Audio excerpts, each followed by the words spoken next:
नमस्कार मंडळी, आज म्हटलं चीज थालीपीठ करावं, असं पौष्टिक असं सर्वांना आवडेल असं. तर त्यासाठी मी एका बाउलमध्ये 2 कप भाजणीचं पीठ घेतलं, 1/3 कप तांदळाचं पीठ घेतलं.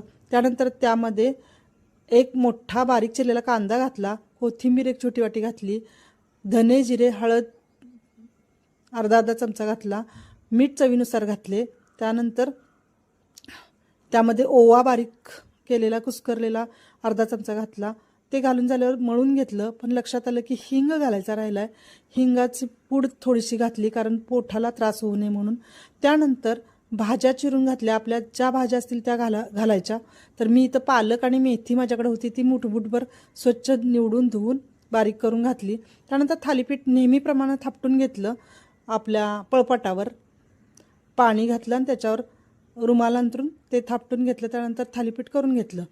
ते थालीपीठ झाल्यानंतर दुसरं थालीपीठ मी करून घेतलं.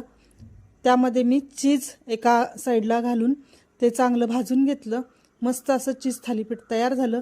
पौष्टिक आणि सर्व भाज्यांनी युक्त असं मस्त थालीपीठ सर्वांना आवडेल असं. व्हिडिओ आवडला तर व्हिडिओला लाईक करा, नवीन असाल तर सबस्क्राईब करा. धन्यवाद. पुन्हा भेटू.